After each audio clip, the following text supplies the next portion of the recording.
Hi hello வணக்கம் நண்பர்களே, அனைவருக்கும் வணக்கம்.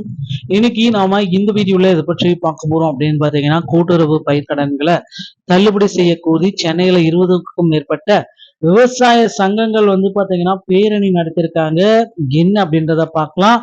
அது ஒரு பக்கம் இருந்தாலும் கூட்டுறவு கடன் தள்ளுபடி அப்படி அதுல பாத்தீங்கன்னா விவசாயிகளுடைய தேர்வில் கூட்டுறவுத்துறை பாத்தீங்கன்னா திணறல் இருக்காங்க. யாருக்கு தள்ளுபடியை கொடுக்கலாம், எந்த அளவுக்கு தள்ளுபடியை கொடுக்கலாம் அப்படின்ட்டு அவங்க ஒரு பக்கம் திணறல இருக்காங்க. என்ன அப்படின்றத பற்றி தான் நம்ம பார்க்கலாம்.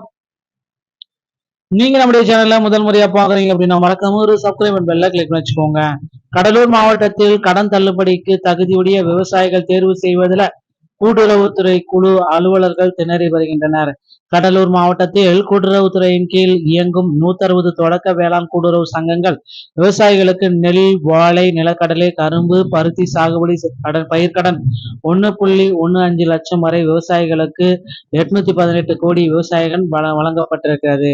புதிதாக பொறுப்பேற்ற முதல்வர் விஜய் கடந்த மே மாதம் இறுதி வாரத்துல கூட்டுறவு வங்கிகளில் 50,000 ரூபாய் வரை கடன் பெற்று சிறு மற்றும் குறு விவசாயிகளுக்கு மட்டுமே தள்ளுபடி எனவும் அதற்கு மேல் கடன் பெற்ற விவசாயிகளுக்கு குறிப்பிட்ட அளவு தொகை தள்ளுபடி என அறிவிப்பு செய்தார். இதற்கு விவசாய சங்கங்களிடையே பயங்கர எதிர்ப்பு ஏற்பட்டது. மீண்டும் அரசு ஜூன் கடைசி வாரத்துல 75,000 ரூபாய் வரையிலான கடன்களை தள்ளுபடி செய்யறோம் அப்படின்றத குறிப்பிட்டாங்க. சோ அதற்கு மேல் கடன் தொகை 35,000 தள்ளுபடி என இரண்டாவது முறையா அறிவிப்பு. இந்த அறிவிப்பு விவசாயிகள் ஏற்றுக்கொள்ளவிடவே விவசாயிகளின் முழு கடனையும் தள்ளுபடி செய்ய வேண்டும் என கோரிக்கை வைத்து போராட்டத்துல குதிச்சுட்டாங்க.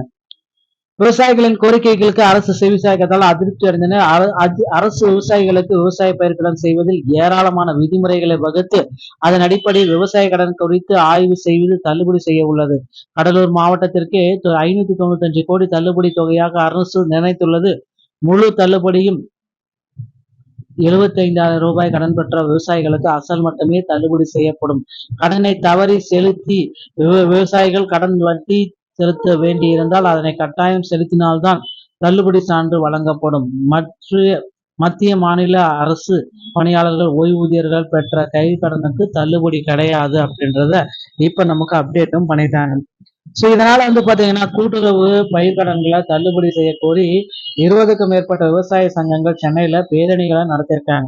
கூட்டுறவு பயிர்க்கடன்களை தள்ளுபடி செய்ய கோரி சென்னையில் விவசாயிகள் பேரணிகளை தொடங்கிட்டாங்க. இனி பாத்தீங்கன்னா முதல்வர் விஜய் தேர்தல் வாக்குறுதிகளை என்ன குறிப்பிட்டாரோ அதை கண்டிப்பா நடத்தியே ஆகணும். விவசாயிகளுக்காவது அவர் நல்லது செய்வார் அப்படின்றத எதிர்பார்க்கலாம். தவேகா தனது தேர்தல் அறிக்கையில் அளித்த வாக்குறுதிகளின்படி கூட்டுறவு பயிர்க்கடன்கள் உடனடியாக தள்ளுபடி செய்ய வலியுறுத்தி தமிழக விவசாயிகள் பாதுகாப்பு சங்கம் மற்றும் விவசாயிகளின் கூட்டமைப்பு சார்பில் சென்னையில் நேற்று பேரணி நடைபெற்றது. எழும்பூர் சித்ரா திரையங்கம் முதல் எல்ஜி ரோடு வரை சந்திப்பு வரை இந்த பேரணிக்கு சங்கத்தினர் ஈசன் முருகசாமி தலைமை தாங்கினர். பொதுச் செயலாளர் சண்முக சுந்தரம், மாநில தலைவர் முத்து விஸ்வநாதன் ஆகியோர் தலைமை வகித்தனர். மேலும் விவசாயிகளுக்கு ஏமாற்றம்.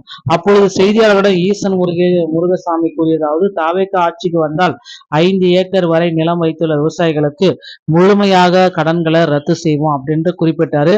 ஆனா இப்ப மிகப்பெரிய ஏமாற்றம். 5 ஏக்கர் வரை நிலம் வைத்துள்ள விவசாயிகள் தள்ளுபடி செய்யப்படும் என கட்சி தலைவர் உறுதி அளித்தார். ஆனால் இப்பொழுது அந்த தள்ளுபடி இது வெறும் வாக்குறுதி அல்ல, விவசாயிகளுக்கு உத்தரவாதம் என்று கூறினார். இதனை நம்பி விவசாயிகள் வாக்களித்தனர். ஆனால் தற்பொழுது நிலைமை தலைகீழாக உள்ளது. கடன் தள்ளுபடி எப்படி கிடைக்கும் என விவசாயிகளுக்கு எஞ்சியது ஏமாற்றமே. சோ விரைவில் முதலமைச்சர் விஜய் அவர்கள் திருத்தப்பட்ட 3ஆம் கட்ட பட்டியலை வெளியிடுவாரு அப்படின்றத நம்ம எதிர்பார்க்கலாம்.